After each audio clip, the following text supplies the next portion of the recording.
हुआ एक राजा गुरु के पास आया। गुरु से बोला कि लोभ क्या होता है, मैं समझ नहीं पाता हूँ, मुझे तो लोभ नहीं है। गुरु ने बोला तुझे लोभ नहीं है? उसने बोला हाँ, मुझे लोभ नहीं, क्योंकि मैं राजा हूँ, मेरे पास सब कुछ है, माल है, रानी दासी, नौकर चाकर, लाख करोड़ पदम, कितनी मेरे पास मिल्कियत है, मुझे लोभ थोड़ी ही होगा।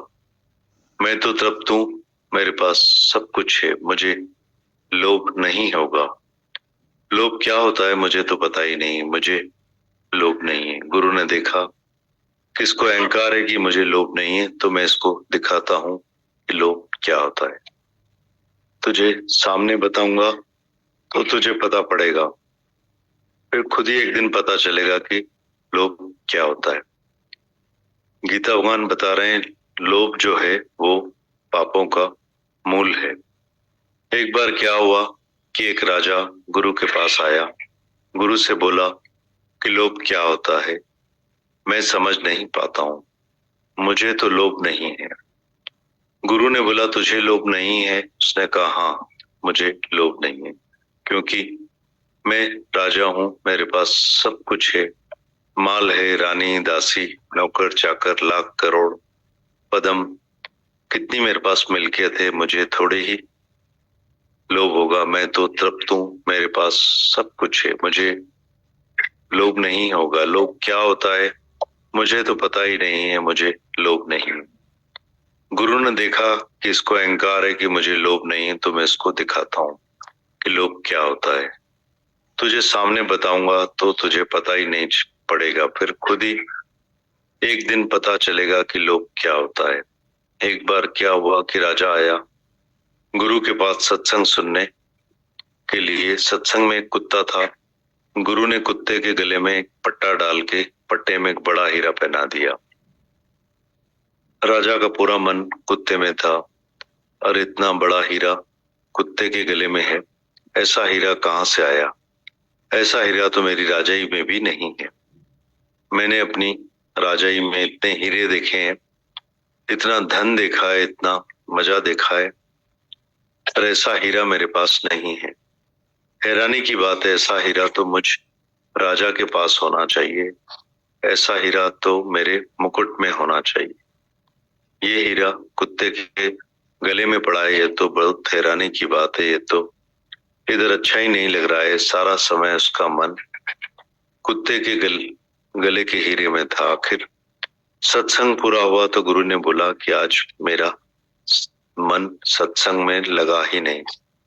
गुरु ने पूछा कि कहाँ गया मन? उसने बोला मेरा मन कुत्ते के गले में पड़े हुए हीरे में था। गुरु ने पूछा आखिर तेरी मर्जी क्या है?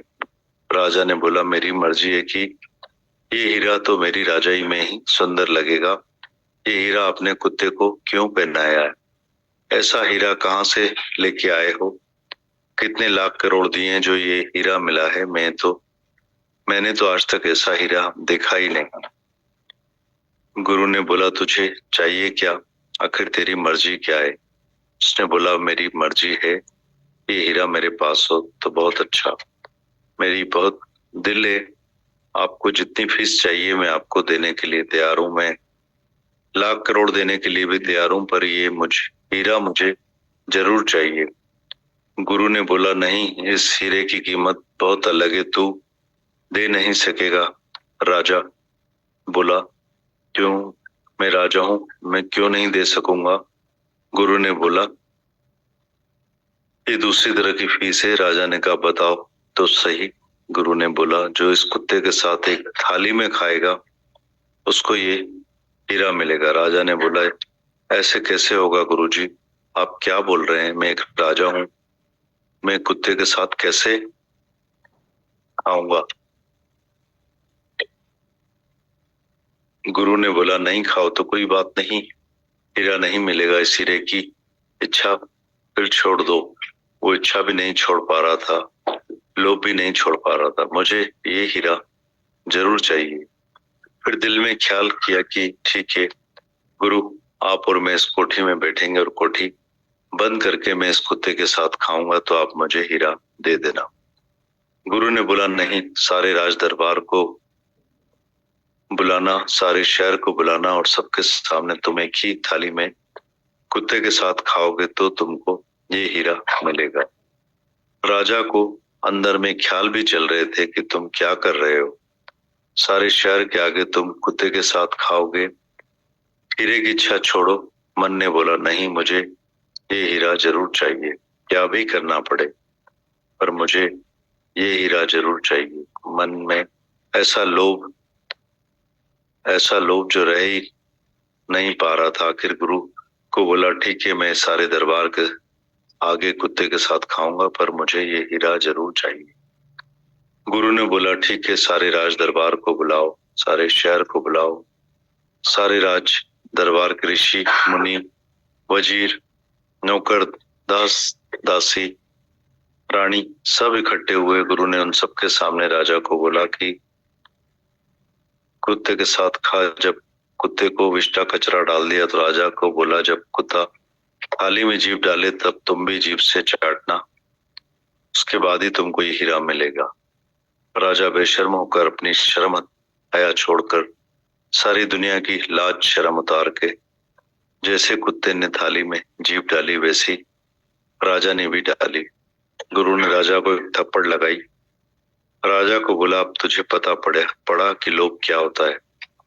सारी दुनिया में तेरी बेइज्जती हो गई, सारी दुनिया तेरे ऊपर थू थू करके गई, हंस के गई, उसके बाद भी तुझे शर्म नहीं आ रही कि मैं क्या कर रहा हूं। एक हीरे के लिए राजा होकर तुमने अपनी राजाई में इतने लाखों हीरे देखे होंगे, इसमें कौन सी बड़ी बात होती है अगर तुम इस हीरे की इच्छा लोग छोड़ देते, पर तुमने सारी दुनिया के आगे इस कुत्ते के साथ खाया। लानत है तेरी इस राजाई पर, लानत है तेरे इस लोभ पर। ये लोभ ही पाप का मूल है और तू बोल रहा है मैं राजा हूं, मुझे लोभ नहीं है। राजा हैरान हो गया, बराबर ये मेरा लोभ है।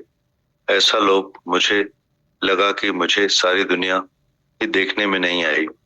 सारी दुनिया में अपने को एक हीरे के लिए बेइज्जत करने के लिए तैयार हो गया। लानत है ऐसी इच्छा को, लानत है ऐसे लोग को। आज से मैंने पछताया, गुरु के आगे रोया और बोला आज से मैं लोभ कभी नहीं रखूंगा। बराबर जगत मिथ्या है, झूठ है। अगर मुझे हीरा मिल भी जाता तो क्या होता, सारी दुनिया के आगे मैं मुकुट में हीरा पहन के नाचता भी तो सारी दुनिया को यह तो पता है ना कि मैंने कुत्ते के साथ आकर हीरा लिया। मेरा नाम हिस्ट्री में लिखा जाता है कि मैं फलाने राजा ने हीरे के लोभ में कुत्ते के साथ खाया, उसको शर्म आ गई। हम भी अपने से पूछ, हमारे पास जो भी है उससे ज्यादा हमको चाहिए या नहीं। 60 साड़ी भी होगी तो भी बोलेंगे कि अभी भी ये साड़ी लेके आए। इतने जेवर होंगे तो भी बोलेंगे चेन बनवाऊं, अंगूठी बनवाऊं, अभी ये नहीं बनवाया है मैंने, अभी इतने चूड़े नहीं पहने, अभी ये साड़ी नहीं पहनी है, बंगले का सुख नहीं लिया है मैं, अभी 2-4 मोटर और भी रखूं, अभी एक कारखाना है, 2-4 कारखाने और भी मिले तो बहुत अच्छा हो। सारा दिन भगवान से प्रार्थना करते हैं सिर्फ इच्छाओं के कारण। भगवान हमको प्यारा लगता है क्योंकि वह हमारी इच्छाएं पूरी करता है। अगर भगवान इच्छा पूरी करता है तो भगवान बहुत अच्छा है। आज बहुत बड़ी पार्टी करते हैं क्योंकि भगवान ने मेरी इच्छा पूरी की है, और जिस दिन इच्छा पूरी नहीं करता है तो मुंह फुला कर बैठते हैं, बोलते हैं भगवान तेरे राज में अंधेरे, मेरे से तुमने दया नहीं की, तुम कृपालु नहीं हो, मैंने तुमसे एक चीज मांगी और तुम मुझे नहीं दे रहे हो, मेरी इच्छा पूरी नहीं कर रहे हो। इच्छा, अरे इच्छा मात्रम अविद्या, बोलते हैं कि इच्छा की एक मात्रा रखना भी बड़े में बड़ा अज्ञान है। ये इच्छा ही है जो जीव को ब्रह्म पद से गिरा देती है। चाह चमारी चूड़ी अति नीचम ते नीच, तू तो पार ब्रह्म में जो चाह न होती बीच। अरे तुम खुद परमात्मा हो, खुद ब्रह्म हो, अगर तुम्हारे अंदर से चाहना निकल जाए, वासना निकल जाए लोभ निकल जाए तो पूर्ण ब्रह्म हो, तुम खुद भगवान हो। अगर तुमको दुनिया में कुछ नहीं चाहिए, अरे चाहिए भी क्या? आखिर गुरु नानक साहिब ने बोला है, क्या मांगू कुछ स्थिर नहीं। भगवान तेरे से मैं क्या मांगू? कुछ भी पदार्थ स्थिर रहने वाला नहीं। सब पदार्थ चेंजेबल हैं। अनचेंजेबल तो फकत आत्मा ही है। भगवान ही है जो आद सच, जुगाद सच, है भी सच, होसी भी सच। वही सच्चे, बाकी सब झूठी झूठे मिथ्या है। कूड़ कूड़े से नहीं लगाया तब इसरिया कलतार। तुमने झूठे पदार्थों में मोह रखा है, इच्छा रखकर बैठे हो। भगवान तो हमसे भूल गया, जो सच्चों का सच है हमारे अंदर में है। सच्चा खजाना हमारे अंदर ही है। हम बहुत शाहूकार हैं, करोड़पति से भी ज्यादा शाहूकार हैं। अगर हम अपने अंदर का खजाना खोज लेते हैं तो करोड़पति भी हमसे रीस करेंगे। पर ये बहुत दुख की बात है कि हमने अपने अंदर का खजाना देखा ही नहीं। बाहर के खजाने को देखकर हम रीस करते हैं, फलाने के पास बंगला है, मोटर है, इसके पास तो है, मेरे पास तो ये नहीं है। पता नहीं कब ये हमारी इच्छाएं पूरी होगी, जो भगवान को बोलेंगे कि भगवान बस अब मुझे सब कुछ मिल गया, मेरे पास सब है, अब बस कर। हम ऐसा नहीं बोलेंगे, पर बोलेंगे कि अभी और चाहिए और चाहिए। पर हम राजाओं के राजा हैं, पता नहीं क्यों लोभ आके लगाए, हम अपनी इच्छा को नहीं जीत पाते हैं। बाकी हम सब बातों में बहुत समझदार हैं, पर एक इच्छा है जो हमको रुला कर बैठी है। दर दर पर रुलाने वाली, स्वार्थ में रुलाने वाली एक ही इच्छा है, भटकाने वाली एक ही इच्छा है। अगर हम चाहना को समझ जाएं तो फिर हम चाहना किस चीज की रखें, और ये चाहना रखें हम मुक्ति की, शांति की, भगवान को पाने की। मनुष्य देही हमको मिली है केवल प्रभु पाने के लिए। या हम पदार्थों की चाहना रखें। बोलते हैं भोग दुनिया जा नरक मिसल थई, मथे न ब्यो कोई नरका। साध संगत थे इत स्वर्ग मिसल थई, मथे न ब्यो कोई स्वर्गा। भाई जगत का बचो बचो। हम दुनिया के जितने भी भोग भोगेंगे आखिर सब नरकी हैं, दुखी है। या तो भोग हमसे छूट जाएंगे, या हम अगर मर जाएंगे, भोगों को छोड़कर जाएंगे तो हम दुखी होंगे। अगर भोग भी छूट जाएंगे तो भी हम दुखी होंगे। ये सब अनस्थिर पदार्थ है। आज सुख है, कल होंगे ही नहीं। कभी सुख कभी दुख, इसी का नाम माया है। शाहूकार जमींदार जरे दुखी जरे सुखी। मिनट मिनट में हम सुखी और दुखी लगे पड़े हैं। मिनट में ही लॉटरी लगे तो हम बहुत सुखी हैं, फिर थोड़े टाइम में पेट में दर्द हो तो हम बहुत दुखी हैं। मिनट में खुश, मिनट में दुखी, ये क्या हयाती है? दुख की बात है कि हम अपनी हयाती ऐसे गुजार रहे हैं, जो आज सुखी कल दुखी। सारे दिन में हजारों बार सुखी और दुखी होते हैं।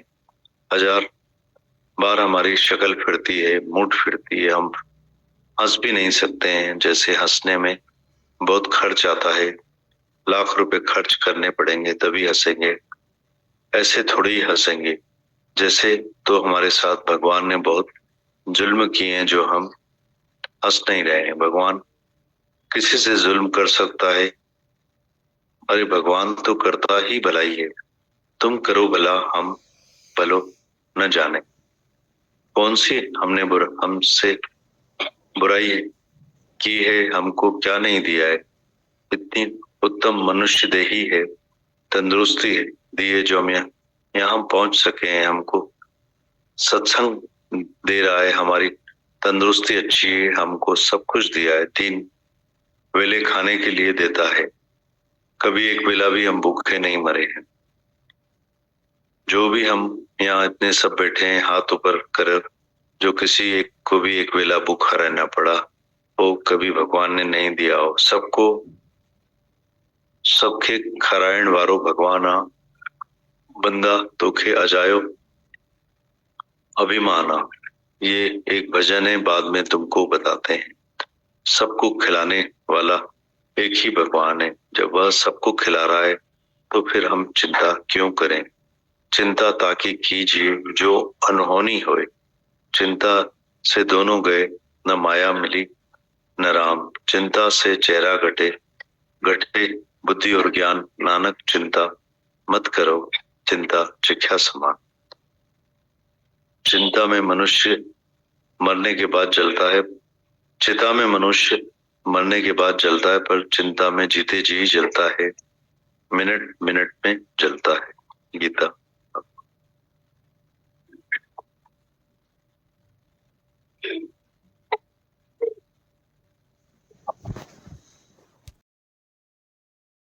लालच नहीं रखो। माया ऐसी है, आज तुम्हारे पास से कल और कोई दूसरा शाहूकार होगा तो उसके पास चली जाएगी, तुम्हारे पास से निकलेगी तो दूसरे के पास जाएगी। ऐसी ये आने जाने वाली है माया। माया मेरे राम की, खिन आवे खिन जावे। एक मिलावे राम से, एक नरक ले जाए। भले माया है पर माया से भगवान को पाओ। आखिर मिलियो न जे रब, जो सब मिलियो तो छा थयो। हृदय रामानी करोड़पति है, कोलंबे में पहले नंबर का सेठ है। उसको भी माया का ऐसा शौक लगा कि उनके बड़े जो थे हैदराबाद सिंध में, फकीरों को बुलाते थे अपने घर में। जो भी साधु संत हरिद्वार से आए, काशी से आए, उनको जरूर हृदय रामानी अपने पास बुला के उनकी पूजा सेवा करते थे, उनको खिलाते पिलाते थे, बहुत साथ संगत में रहते थे। भगवान ने उनको लाखों दिए, पैसा भी बहुत था, लेकिन अभी वो 5-7 साल हुए, शांत हो गए। उनका बेटा अभी लाखों करोड़ों पर बैठा है, ऐसी उसको लालच लग गई है। रिसेंटली कोलंबे में अमेरिकन नोट बनाने लगा, दूसरे लोगों के साथ मिलकर बदमाश लोगों से उसका संग हो गया। जिन्होंने उसको बोला चलो नोट बनाते हैं, उनको माया से पहले ही दिल थे कि मुझे करोड़ चाहिए, उसको लालच हो गई। भगवान कृष्ण ने गीता में पहले ही मना कर दिया है कि माया की लालच नहीं रखो। Have no ambition for money. धन के पीछे नहीं पड़ो। ये क्यों पीछे पड़ा है? वो जवान है, उसको समझ नहीं आ रहा है, खाना भी पूरा नहीं खा रहा है, कमाने में लगा हुआ था। आज हीरे लिए, आज जमीन ली, आज ये लिया, आज धन बहुत है तो दिमाग फिर गया है। अभी वो रिसेंटली नोट बनाने लगा है दूसरों की मदद से। दूसरे लोगों से मिला, उनसे दोस्ती हो गई। उन्होंने बोला तुम्हारे पास इतना धन है, हम तुमको करोड़पति पदमपति बनाएंगे। माया की लालच में इसने नोट बनाए। अभी पकड़ा गया तो जेल में पड़ा है। उसके लिए फांसी की सजा मुकर्रर हो गई है। उसने कितने भी लाखों खर्च करने का ख्याल करा कि मैं वकीलों को, जजों को पैसा दूं, पर कोई भी नहीं ले रहा है। आज वो वक्त आ गया है कि उसको मौत की सजा दी है, बाकी 2-4 दिन में उसको फांसी लगाएंगे। दादा बताते हैं, देखो तुम भी मायावी लोग हो, माया में फंसे हुए लोग हो। अभी तुम्हारे पास थोड़ी माया है तो तुम्हारी दिल होती है कि ज्यादा माया इकट्ठी करें। ज्यादा माया भी इकट्ठी करेंगे तो क्या होगा? कभी ना कभी पकड़े जाओगे तो जेल में जाओगे। माया जब ज्यादा होती है तो किसी ऑफिसर को बड़ी, या किसी ऑफिसर को बड़ी नौकरी होती है तो रिश्वत खाता है, फिर पकड़ा जाता है, फिर फांसी पर चढ़ाते हैं। जब कोई व्यापार भी करता है तो उससे धन भी मिलता है, पर उसको ऐसा लगता है कि रातों रात ऐसा कुछ आसान काम करूं जो मैं एकदम जल्दी शाहूकार बन जाऊं। तो ऐसा पाप का काम करता है, ब्लैक मार्केट का, जिससे सरकारी कायदे के मुताबिक पकड़ा जाता है। या उसको खबर नहीं पड़ती है। शाहूकार अंदर में है कि मेरे पास बहुत धन है, कोई मुझे पकड़ नहीं सकेगा, मैं रिश्वत दे दूंगा। उसको पहले का याद है कि कैसे खिलाए खिलाए वैसे खिलाएंगे, पर भगवान ऐसा हिसाब लेने वाला है, जब लेता है तो खबर नहीं पड़ती। उस वक्त ऐसा हिसाब लेगा कि वे सगा भाई भी पास नहीं आएगा। जो भी पास आएगा उससे मिलेगा दादा लिखते हैं, ब्लैक मार्केट का काम करता है जिसमें सरकारी कायदे के मुताबिक पकड़ा जाता है। यह उसको खबर नहीं पड़ती है। शाहूकार अंध में है कि मेरे पास बहुत धन है, कोई मुझे पकड़ नहीं सकेगा, मैं रिश्वत दे दूंगा। लेकर याद है कि कैसे खिलाया है वैसे खिलाएंगे, पर भगवान ऐसा हिसाब लेने वाला है, जब लेता है तब खबर नहीं पड़ती। उस वक्त ऐसा हिसाब लेगा कि कोई सगा भाई भी पास नहीं आएगा, जो भी पास आएगा उससे मिलेगा, सरकार उसको भी फांसी पर चढ़ाएगी, इसलिए कौन पास में आएगा। ऐसे ये सभी यार दोस्त मदद करके हमको खराब कर रहे हैं, पर जब हमारे हाथों से कोई गलत काम होता है और फिर हमको पकड़ कर ले जाते हैं और हम जेल में पड़े हैं, तो कोई बाहर नहीं निकल पा रहा है। कितनी भी रिश्वत, कितने भी जज वकीलों को पैसे दें, पर सरकार से ऐसी लिखा पड़ी होती है कि इनको नहीं छोड़ेंगे, तो उनको फांसी की सजा मिल जाती है। ऐसे भाई प्रताप ने गांधी धाम बनवाया, सरकार ने उसकी मदद की। जवाहरलाल नेहरू और महात्मा गांधी दोनों उसके दोस्त थे। विलायत में उनको कारखाने थे। भाई प्रताप को विलायत में कारखाने थे। वेलदास मूलचंद पिता के नाम से कारखाने उसके सभी मुल्कों में चल रहे थे। बहुत शाहूकार था। ऐसा शाहूकार था कि सरकार ने उसके ऊपर काम रखा था कि गांधी धाम बनाओ, तो उधर ही ईंट पत्थर सीमेंट सब सरकार बेचती थी और वो बनवाता था। फिर चोरी छिपे उन चीजों को बेचता था जिसमें उसको बहुत फायदा मिला, करोड़ों मिल गया, आखिर में फंस गया। कितनी जवाहरलाल नेहरू की मर्जी थी कि इस बेचारे को माफी मिले, माया के लालच में आकर फंसा है। काम भी हम नहीं रखा कि ये बंदरगाह बनाए, बंदरगाह भी बनाया, इतनी मेहनत भी की, अब फंस गया है। और ऐसा फंसा है कि एक क्लर्क ने उसको फंसाया। उसने बोला मुझे पैसे दो नहीं तो मैं चुगली लगा दूंगा। उसने बोला भले चुगली लगा, मेरा कोई कुछ नहीं कर सकता है, क्योंकि जवाहरलाल नेहरू मेरे दोस्त हैं। लेकिन जिस समय उसको पकड़ाया, अखबार में डाल दिया, देश देशांतर खबर भेजी, किसने काम किया है, क्लर्क को पूरी खबर दी। आज देखो जो लोग ब्लैक मार्केट के काम कर रहे हैं वो किसी के थ्रू तो कर रहे हैं ना।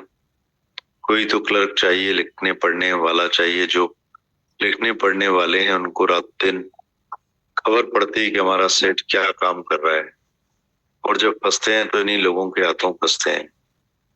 तुम समझो तो उसके गुलाम होते जाते हैं। तो वो थोड़े थोड़े में बोलते हैं 2000 3000 5000 दो। बोलेंगे इतने हजार क्यों बोलता है? ऐसा बोलते हैं कि मैं तुम्हारी सारी चोरी पोल खोल दूंगा सरकार के सामने। ऐसे डराते हैं तो डर जाते हैं कि ये मेरी चोरी पोल खोल देगा। दादा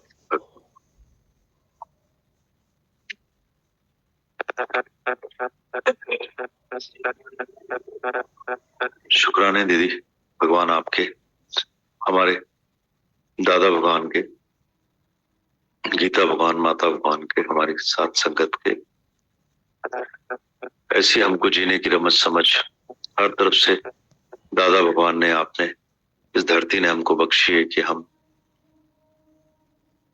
बी इन द वर्ल्ड होते हुए भी नॉट ऑफ द वर्ल्ड होते जाते हैं। हम लोगों को सब तरह से गुरु गाइड करता है, गाइडेंस देता है, सावधान करता है, परहेज सिखाता है, विवेक जागृत करता है, विचारवान बनाता है। तो हम वैराग्य में धीरे धीरे आ पाते हैं कि क्या मांगू, कुछ फिर ना ही लालच में, लोभ में, इन सब माया के वेग में। कितने एग्जाम्पल्स अभी हमको गीता भगवान ने खोल के बताया, राजा का दादा भगवान ने अभी इतना सुंदर हमको अपना अनुभव बताया। ये सब वो अनुभव हैं हमारे भगवानों के, गुरु के, जो जिससे हम हमारा जीवन साफ सुथरा, पाक पवित्र जी पाते हैं, जैसा भगवान हमसे चाहता है। धरती में हम आते ही इसलिए कि हम शांति पाने, पीस पाने। Have no ambition for money, लालच न करें काम की मनाई। तो हमारी धरती पर हमारे भगवान गुरु कभी मना करते नहीं, और सीधे चले, सरल बने, सच्चे बने, मेहनत करें। सबसे बंधा हुआ है, मतलब हमारे कहीं न कहीं पुरुषार्थ की कमी रहती है, हमारी कोशिश की कमी रहती है, जो हम वो धन या ये ज्ञान धन, सच्चा ज्ञान धन नहीं समझ पाते हैं, क्योंकि मायावी बुद्धि रहती है, हम लोग की सांसारिक बुद्धि रहती है। यहाँ आके आते आते बैठते बैठते इस धरती पर कब हम प्योर पाक पवित्र हो जाते हैं, कब हमारा मलिन मन अमन हो जाता है। अथक मेहनत है, क्योंकि हमारे गुरुओं की, हमारे भगवानों की, इस धरती की साथ संगत की, एक दूसरे को हर तरफ से मदद करते हैं, गाइड करते हैं, उठाते हैं और समझ रमझ देते हैं हर बात की। अगर हम उठना चाहें, इन सब बातों में आना चाहते हैं, तो हमें हर तरफ से मदद मिलती है। जितने भी शुक्राने गाए हम इस धरती के, हमारे गुरुओं को, के उनकी सब रमज समझ के उतने कम है। ध्यान दे हम सब इन वचनों को, वजन दे इन सब वचनों को, क्योंकि यही सब हमारी शांति के रास्ते हैं, हमारे मुक्ति के रास्ते हैं, हमारी सुकून आनंद और सब बातों की तरफ के रास्ते हैं, जिसके लिए हम सब कुछ छोड़कर यहाँ आते हैं, टाइम देते हैं। गुरु इतनी मेहनत करता है, इन सब बातों को हम मान सम्मान इज्जत इतना देंगे, उतना ये सब बातें, वचन, एक एक वचन गुरु का हमारी रोजमर्रा की जिंदगी में भी हर तरफ से मदद करता है। तो ले मदद, मदद दे, करें और इस यज्ञ को आगे बढ़ाने में गुरु की, धरती की, अपनी सभी की मदद करें। आनंद शुक्रान।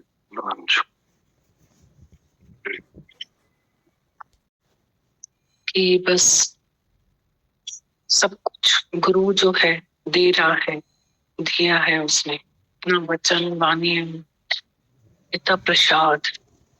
बस ऐसा लगता है कि चुप करके और गाय की तरह घास खाने के बाद एक कोने में बैठ के उगासे। पीवत प्रेम बिसर गई गाय। अंधन करे, मनन करे तो निध्यासन होगा। सुनना समझना भी बहुत अलग है, पर मन को जीतना और आगे। हम सुन भी लेते हैं, समझ भी लेते हैं, वहां तक खड़े नहीं होना है, पर मन को जीतना है हम। क्योंकि बहुत बड़ा भाग्य होता है जब हम यहाँ आके बैठ के श्रवण करते हैं इसको, हम सुनते हैं, समझते हैं, मनन करते हैं, पर निध्यासन में जीवन लग जाते हैं। हम करते चले जाएं मेहनत अपने साथ। मनुष्य जो है इच्छाओं का उसके अंदर में झुकता है, इतनी इच्छाएं हैं, इतनी इच्छाएं। एक शब्द है इच्छा, बस एक शब्द है लोभ। कितनी इच्छाएं मनुष्य के अंदर में होती हैं, और समय समय पे पता चलता है। जैसे राजा ने भी बोला, मुझे थोड़ी लोभ है, मैं तो राजा हूं। और समय पे पता चलता है। मता मना जे मथा करे एतबार मिठा, थोड़े मोल जाई मुर्दार मिठा। तो गुरु ये सब हमें रोज अभ्यास करवाता है। रोज का सत्संग बहुत इम्पोर्टेंट है। नहीं तो अग्नि से कोयले को अलग करो तो अध जला कोयला हो जाएगा या राख बन जाएगा, वही क्षण। इतना जरूरी है रोज का सत्संग। कुत्ते की पूंछ टेढ़ी की टेढ़, इतना इम्पोर्टेंट है रोज का सत्संग। अलिया अलिया भागन वारा, सतगुरु जी दरबार में दर्शन पाए दुखड़ा मिटाए, कोई लग जाए तो कम काट। बहुत गुरु ने हमें सच्चा सौदागर बनाया। यहाँ हीरों का व्यापार हो रहा है। ऐसे सच्चे वचन है, ऐसी सच्ची बात है, समझ है, कहीं नहीं। बहुत सच्चा सौदागर बना है, बहुत बेशकीमती है।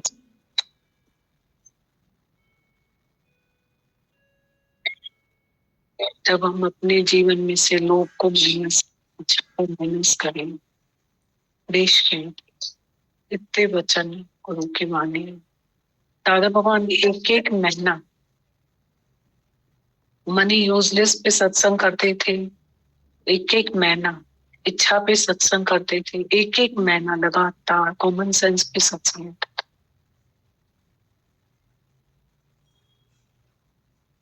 इतना बोलते थे कि डिटर्मिनेशन में आ जाओ,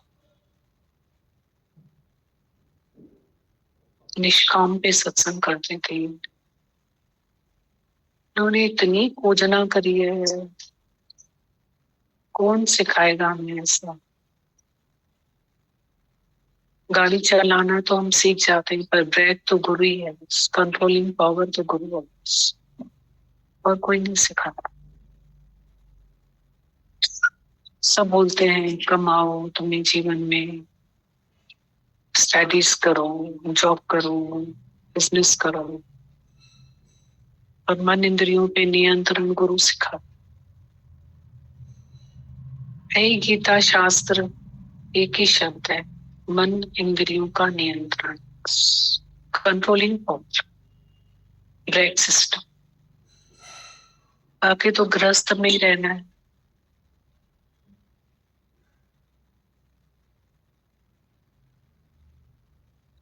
बहुत सुन के गुरु को फील करके इतना अच्छा लगता है, तो रहने में तो इसकी रत्ती भी आ जाए। एक रत्ती भी नाम तेरे की जिस घट में बस जाए, भूल जाए वो सारे गम को सुख साचा में पाए।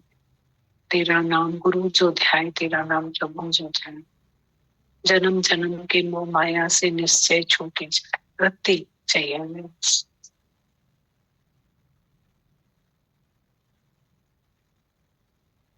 हमारे गीता भगवान ने कितने बरस पहले बोला था कि अकेले नहीं बैठो। लिखा है लेटर में, 50 साल का पुराना लेटर में लिखा हुआ, अकेले नहीं बैठो। और आज की हम खोजना कहीं पढ़ेंगे ना, तो बोलेंगे कि इतना खराब है अभी।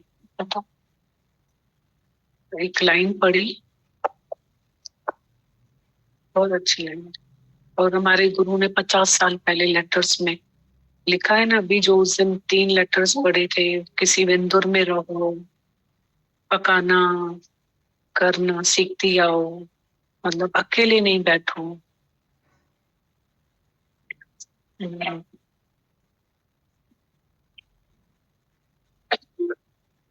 आज के पेपर में थी दीदी हेडलाइंस, जो मैंने आपको बताई कि मानसिक स्वास्थ्य पर ये बहुत अकेलापन ऐसे असर डालता है कि जैसे रोज आप 15 सिगरेट पी रहे हो। मतलब अकेलापन ऐसा मानसिक स्वास्थ्य पर WHO वर्ल्ड हेल्थ ऑर्गेनाइजेशन की रिपोर्ट का हवाला था कि अकेलापन आप मनुष्य को, जैसे कि 15 सिगरेट वो रोज पीता है, सबसे खतरनाक बताया। मतलब आज के समय के हिसाब से कि वो सब पे भारी है, मोटापे पे और बाकी सभी बीमारियों से ऊपर है। ये सब बीमारी सबसे बड़ी मानसिक रोग बताया अकेलेपन को। मतलब चिंता का विषय है अकेलापन। तो भाग्यशाली हैं जो हमें दीदी दादा ने आपने ये धरती बख्शी है। सुबह शाम सब यहाँ राजघाट है, हमारे सब इकट्ठे होते हैं, हम सब लोग गुरुद्वारे में, और निजात पाते हैं सब अकेलेपन से, अपनी सब चिंताओं से, सब तन मन धन जीवन जन्म की सभी समस्याओं का समाधान ये धरती पर हमें बख्शती है। जितने भी शुक्राने हम हमारे जीवन के इस धरती के आपके गुरु के गाएं उतने कम में गा ही नहीं सकते। जबान से तो हम लोग ये सब गा ही नहीं सकते। जो आज का दौर चल रहा है, समय चल रहा है, चारों तरफ ये जो वैश्विक बीमारी फैली हुई है, मतलब कोविड के बाद से ये चीज बहुत ज्यादा बढ़ गई है। कोविड में लोगों ने बहुत अकेलेपन में जो अपना समय बिताया, उसके बाद बहुत ज्यादा बहुत बड़ी बीमारी है ये मानसिक। 98% तो मेंटल बीमारी है। वैसे आप बताते हैं तो बिजी रहे हम कहीं ना कहीं, कैसे भी जहां भी अपने आप को मसरूफ इस धरती पे जितना बैठ सकते हैं रख सकते हैं। और इसके अलावा भी उम्र समय जीवन का हमारा हो जाता तो कहीं भी सोशल, कहीं भी कैसे भी हम कनेक्ट हो सकते हैं, सपोर्ट कर सकते हैं, कुछ भी कर सकते हैं।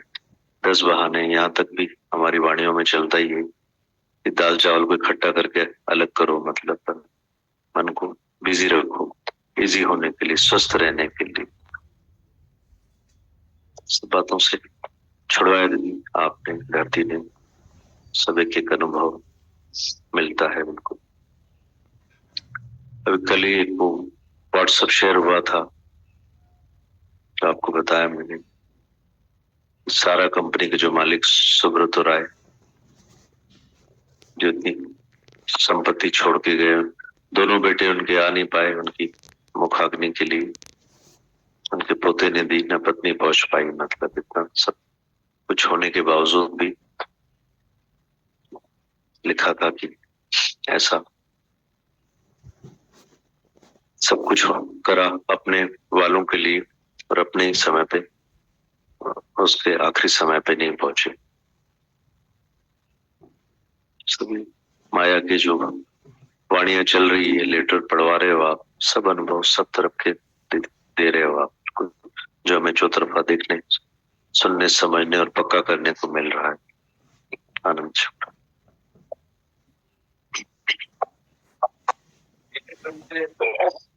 आपने बताया अभी दीदी की अकेला खा जाता है, साइंस भी प्रूव करती है। तो दीदी इसको जीतने के लिए आपने इंस्पायर किया था और उसको यूज किया दीदी। तो पिछले 6-7 महीने मेरे लिए उसमें बहुत बड़ा काम लिखना था।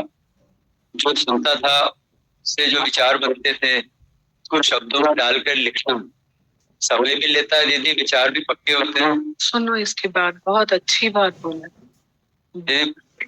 समय पहले आपने एक बात पॉकेट में डाली थी इसी सत्संग हॉल में कि तू लिखा कर, लेकिन दीदी उस समय काम की व्यस्तता के कारण रख ली, लेकिन उस पर ध्यान नहीं किया। जब दीदी प्रॉब्लम आई और उससे निजात पाने के लिए दीदी चली और दीदी आपने उससे स्वस्थ किया, लेकिन वो बात पॉकेट से निकल आई दीदी। और उसको आपके इंस्पिरेशन से ही मैंने लिखना शुरू किया दीदी। जनवरी फरवरी मार्च के आसपास मैंने थोड़ा थोड़ा, घर में भी सबने कहा कि लिखा करो, प्रैक्टिस होगी। हाथ भी कांपते थे कभी, तो हाथ भी ठीक से हो जाएंगे, उंगलियां भी चलेंगी।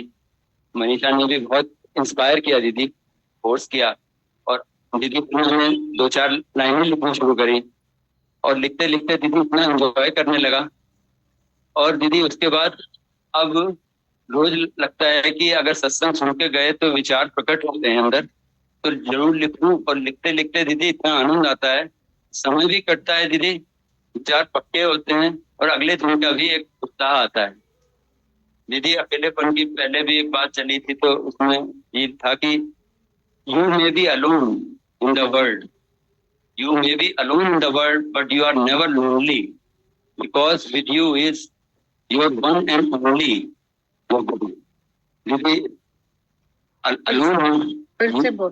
दीदी बहुत सिंपल है कि you may be alone in the world, ये alone होते हैं दीदी।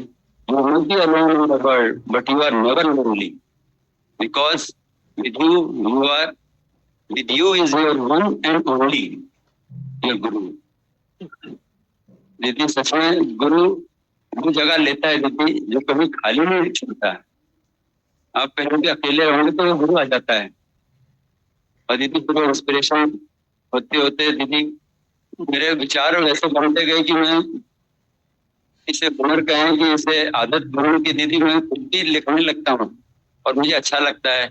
शायद ये पॉजिटिव साइड में एक अपनी अभिव्यक्ति है जो मेरी लाइफ को ले जा रही है और इसमें सिर्फ गुरु का ही होना है दीदी।